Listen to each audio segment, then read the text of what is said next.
What's going on, y'all? Box Truck Dan here, and in this video I'm going to show you guys how to change out the oil pressure sensor on a 2012 Chevy Expressvan 3500 6.0-liter V8 engine.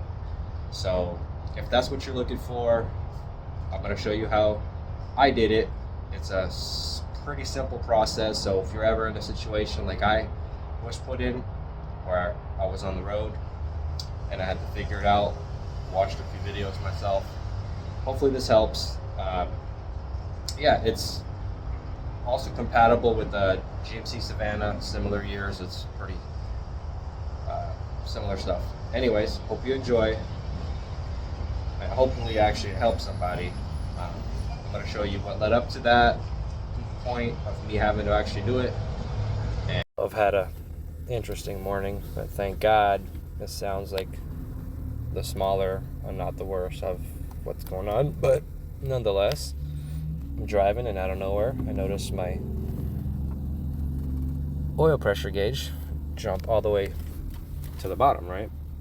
Well, I pulled off right away because, oh shoot, that's not good. Doesn't sound good. Shut off the engine. As I was coming to a stop, the gauge started doing the opposite, jumped all the way up, the oil pressure. Anyway, shut it off. Climbed, checked underneath, make sure I don't see anything busted or leaking oil, nothing. Checked the oil level, it's fine. The truck was running fine too, so it didn't start tweaking or nothing. It just, the gauge dropped out of nowhere. That's what I noticed. Let it sit for like 10-15 minutes with the battery disconnected, reconnected everything, turn it on, right away bounce oil pressure all the way up, and then a few seconds later all the way down. Truck running exactly the same, fine. So I'm assuming it's just the sensor, the oil pressure sensor, because I've driven about 90 plus miles since then. Otherwise I'm pretty sure if it was any worse it might have seized up, right? So yeah, I made it to my delivery, which was like 110 miles from the place that I started doing that thing. As I got to the airport, which is where I'm dropping off, check engine light came on. After I dropped it off, I scanned it. That's what it came up for, as a sensor. So hopefully it's just the sensor and not the wiring, because the wiring would suck, but the sensor seems pretty simple. So I'm going to O'Reilly's right now. First and foremost, there's two of these. They're 10mm. Right underneath this guy right here, on both sides, you got to take off. You got to take this cover off. And then there's 4 inside the center console that you got to take out.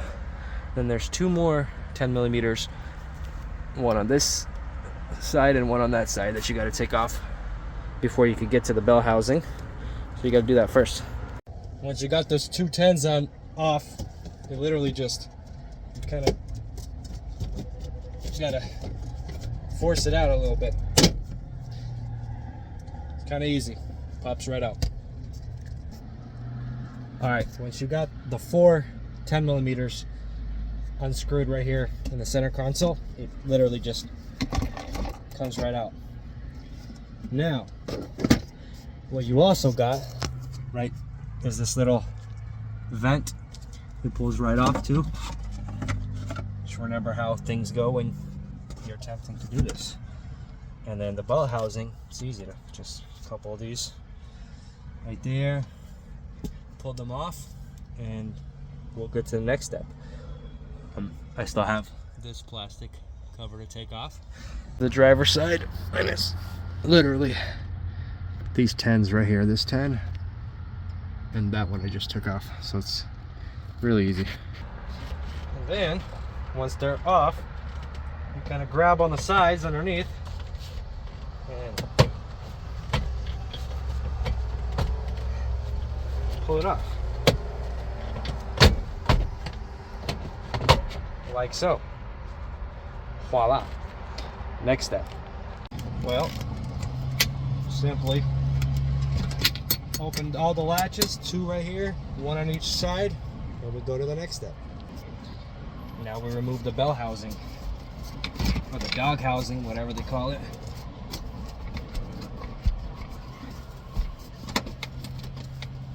Make sure the The clips are off on both sides.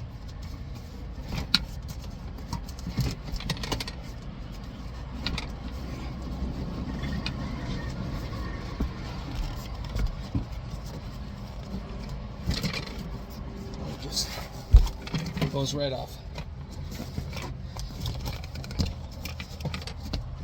And then you've got access to the rest of your engine. And we're gonna get to the next step in a sec. Just for reference, it's literally right here down the center in the back of the engine. Once you got the bell housing or the dog housing off, what you want to do is disconnect the wire harness right off that sensor, and then, if I'm not mistaken, I believe you need a 1 1/16 millimeter socket to take this one out. We'll find out in a sec. So it is a 1 1/16 deep socket. I just went and got me one at O'Reilly since I'm in the parking lot anyways. And yep, that's the one. So we're about to take that off.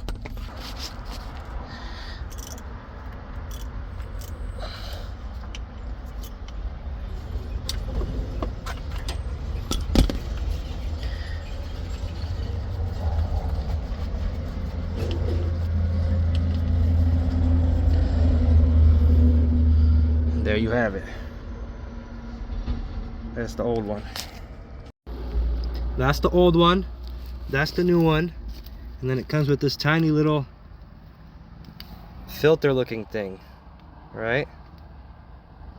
And this is where I guess it would go. I don't know. So it is my first time doing this, but it does seem fairly simple so far, at least. Here's my old one. That's the new one. They're the same.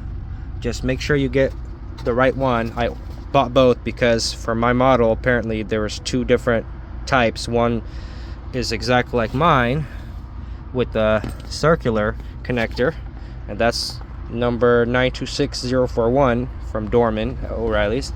The other one is more of a square one, so this one I'm going to return.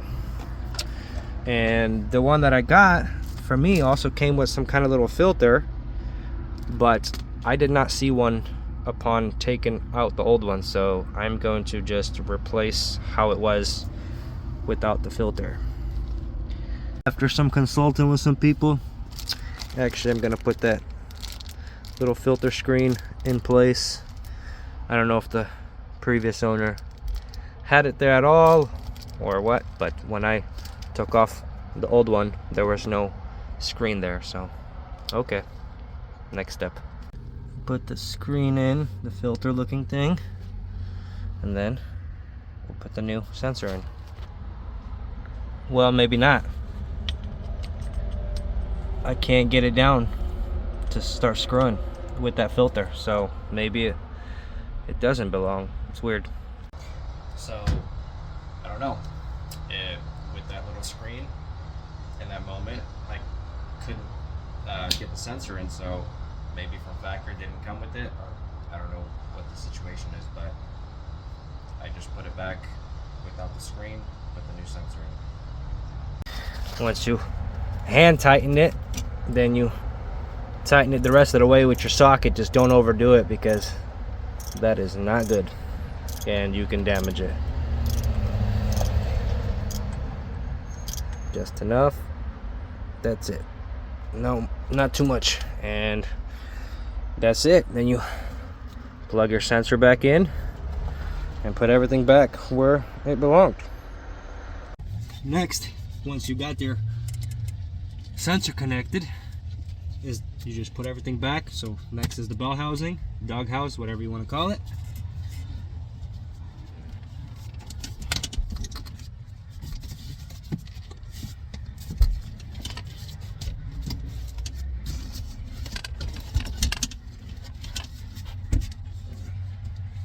Make sure everything lines up. Make sure everything lines up. Then get those latches.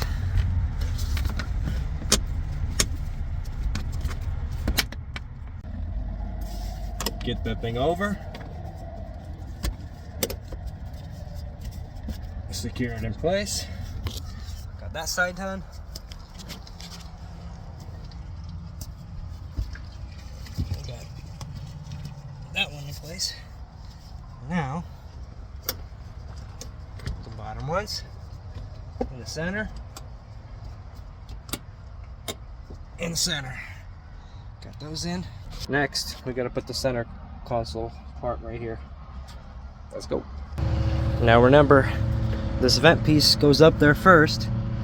I usually like to just lay it on top when I take things off so I don't later forget how things go and make it simpler. Although I must have put that vent piece backwards because it's got grooves where it just sits, so it's fairly actually simple. You can't really mess that up. Then you just hoist that thing up in place over that little piece that you just saw me show you, and go and screw these in. And you probably take this piece,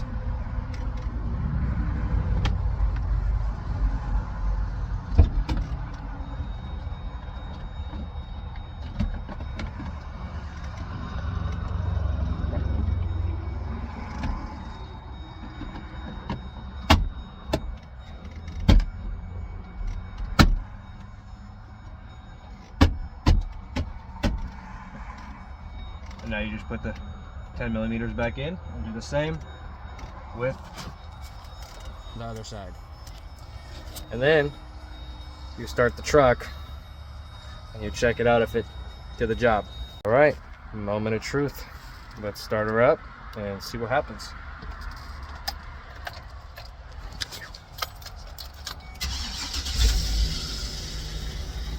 We see that pressure gauge.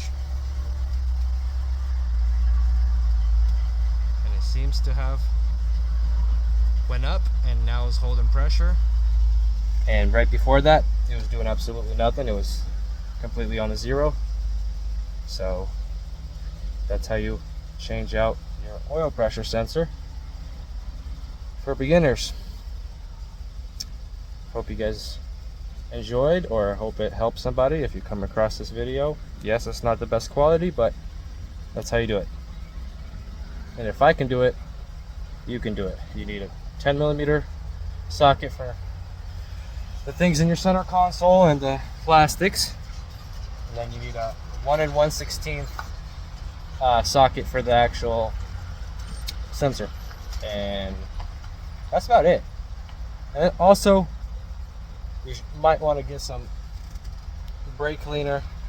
And when you take out the old sensor, just spray it on the connector. And that should do it. Anyways, have a blessed one, y'all.